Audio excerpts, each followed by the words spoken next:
Safety comes first with the First Alert Radar Network. First just got faster.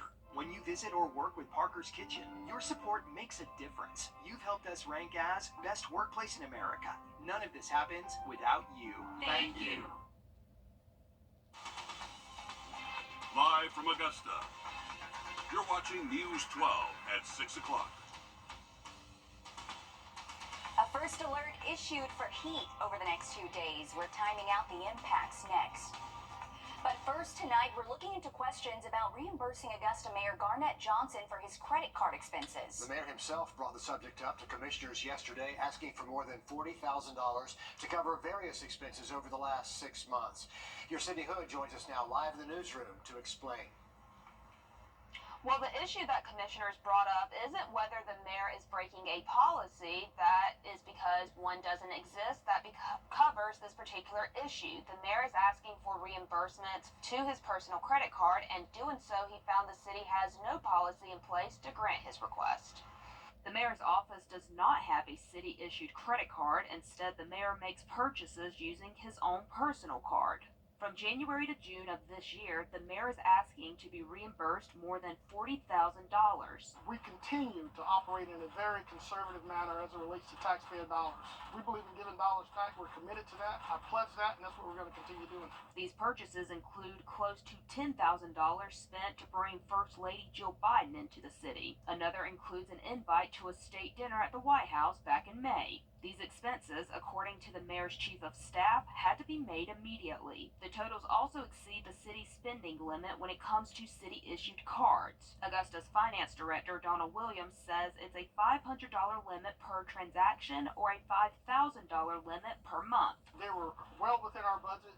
There were dollars that were used to promote and to grow the city of Augusta, not only economically, but to have guests to come to our city to help us promote the city of Augusta. So those expenditures were well beyond our budget. When asked if it's a requirement for the mayor to have a city-issued card, Director Williams said that's not her decision and that what is currently being requested is not addressed in existing policies. When asked if he'd be open to a city-issued card, the mayor says, I'm open to that so long as it has a limit to where we can accomplish the things we need to accomplish. This is not a case to where we're spending dollars and not asking for any accountability. That's complete accountability to the process.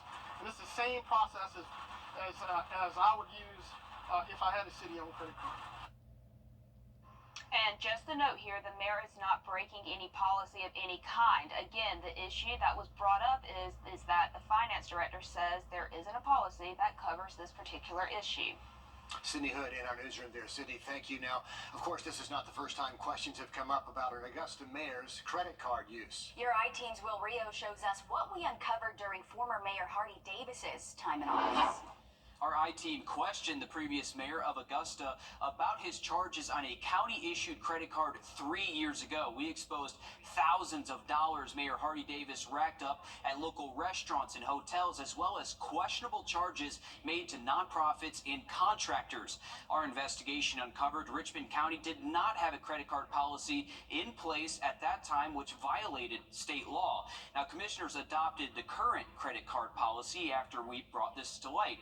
But the policy they adopted 3 years ago to become compliant with Georgia law does not address the use of personal credit cards for government business. And that's something Commission is looking to address right now. And of course, this is something we'll continue to follow for Mayor Johnson, and we'll let you know what they decide on this, Will. Thank you. Turning to weather now, we have some extreme heat ahead as this calendar flips to August. And don't forget another round of possible storms tonight. Our First Alert Chief Meteorologist Riley Hill joining us now to break down. Alert for the next couple of days, just about 10 minutes. Riley, thank you. Tonight, a 20-year-old woman facing a murder charge in the death of a local 2-year-old boy. Deputies arresting Venetia McLennan on child cruelty in the first degree. That was last week, but today they upgraded that charge to murder. All this comes after firefighters were called to a home on Cross Tree Court, finding that child unresponsive and a woman performing CPR. Deputies say she told them she left the little boy in a bathtub for about 10 minutes. As your Audrey Dickherber explains, they learned much more about what could have led up to the child's death.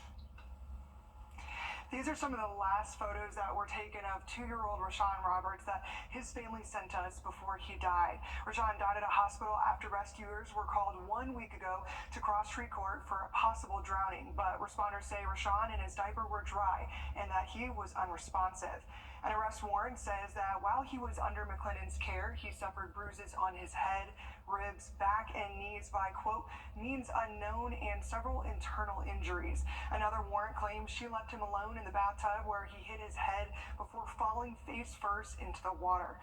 After 2 days in the hospital, 2-year-old Rashawn died at the Children's Hospital of Georgia, and since then, Rashawn's grandmother has come forward heartbroken and holding on to every memory of him. Quiet, bubbly. All he ever did was smile.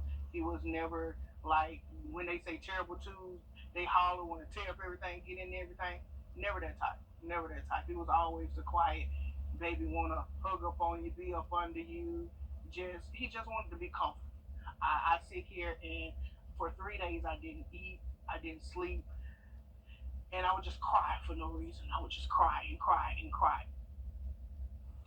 Authorities say they found Rashawn's mother in the pediatric intensive care unit, and she said she allowed a female to take care of him and received a call from her saying that he was taken to the hospital. But right now, family members and anyone who knew Rashawn are hurting and trying to grasp why this happened. Just heartbreaking for that family. Audrey, thank you for the update there.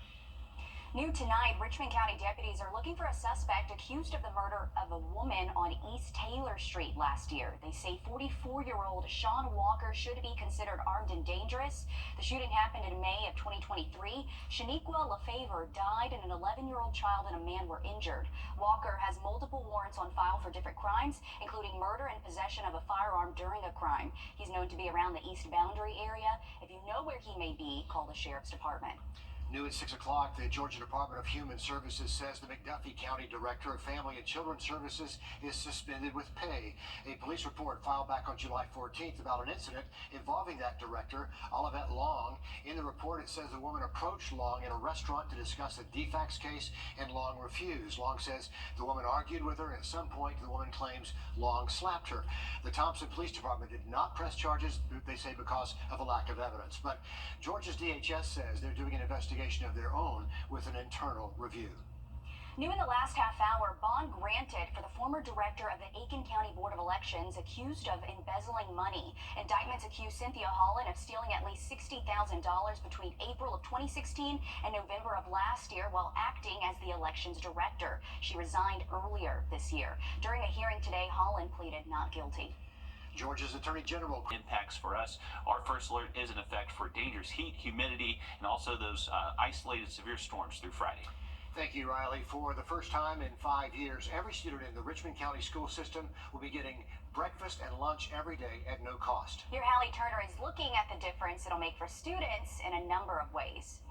Kathy Johnson has been a school nutritionist for more than a decade, and she's seen the struggle. When you're struggling already to pay bills, to buy school supplies, to decide what's more important, feeding your child or keeping the lights on, that's a huge, huge difference. Richmond County has always provided breakfast at no cost, but last year, only 47 schools qualified for no cost or reduced lunch. Now, with the USDA dropping the threshold, all 50 schools qualify. We have recertified for our community eligibility provision, and this year we are able to bring every school and every student under that umbrella, meaning that every child eats breakfast and lunch at no cost. And they're serving it up in new and creative ways. We are really working on kind of creating this K-12 culinary culture here.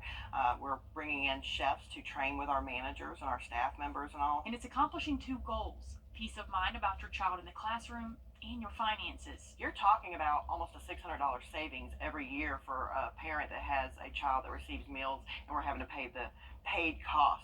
If you have multiple children, 3 children, you're talking almost, $1,800.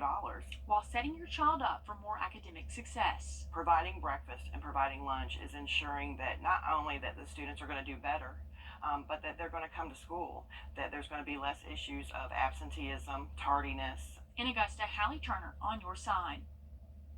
And when it actually comes to creative options, that'll include an Asian cuisine bowl made with locally grown produce. School lunches have changed a little bit. I like it. Over the years.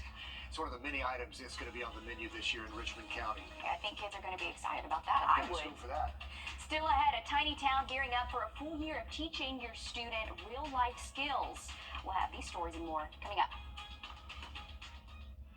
First Alert Radar, powered by Jim Hudson Automotive Group. Your job.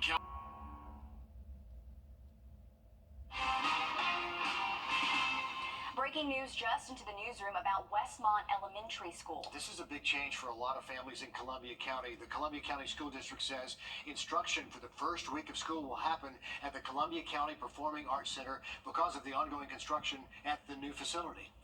And while crews continue to put the finishing touches on the new building, open house will also be at the PAC. That's Sunday, August 4th from 3 to 5 o'clock. So throughout the week, grab-and-go breakfast and lunch will be provided. That's going to be free every day for students. School buses will transport those kids from their assigned routes all the way over to the PAC. But that's a big change. Class starts at the PAC for the performing arts kids. As well as open house on Sunday, also taking place at the PAC. And of course, we'll keep you updated with any other new details. The Junior Achievement Discovery Center is getting ready to open their doors to students for their first full year. They opened it back in January and give 6th and 7th graders real-world experience in business and finance. Today, the Discovery Center held a teacher orientation where they shared what they do, but also provided curriculum and materials that teachers can use in the classroom. Some teachers were already familiar with the Discovery Center and had students come through before. So they really got to see what life was like, the money that they made, how much things cost, and they were able to put all of that together, how much a house cost, how much a car cost. So everything that their parents do, they now had to see what that was like for them. Students will learn in the classroom and then come to the Discovery Center where they'll work in the 20 storefronts which resemble local, national, and statewide employers. They'll use these simulation spaces to learn about what it means to pay bills and what expenses are needs versus wants, and they get a little bit of taste of what they could potentially be doing once they're done with their education and they're thinking about like those next steps. And this really is cool to see in person. I wish I had something like this when I was in school. They open in September, and they actually have a fundraiser coming up in October. The money from this will be used to support the center and its 15,000 students they're expecting to see this school year. We are lucky to have it in this area. They'll also be expanding to include Burke and Jefferson County middle schoolers, so that's good news too. And you can find much more about all this on our website, as well as how to become a volunteer there. It is a fascinating place. So cool. Dan? Boy, long live the lazy. More breaking news to pass along here at 6 o'clock about a Washington County teacher accused of 2 counts of sexual exploitation of children entering a guilty plea in that case. Court documents say for one of the counts, he could face up to 30 years in prison and another mandatory minimum sentence of 15 years plus a $250,000 fine. Michael Dindy will also be required to register as a sex offender once released with a mandatory minimum term of supervised release of 5 years. Well, if you have your cell phone out, go ahead and scan this QR code. That'll take you to our First Alert weather app. That's going to be the thing to have in your pocket the next couple of days. We do have a first alert in effect for dangerous heat, humidity, and also the continued chance for maybe some severe weather. So the severe weather chances look to be isolated the next couple of afternoons, but they're still not zero. So I want to make sure you do have a way to receive those alerts and get ready for the hottest weather we've seen in close to 2 weeks. Riley, thank you. Our next live update comes at the top of the hour over on 26 News. And then join us back on News 12 at 11.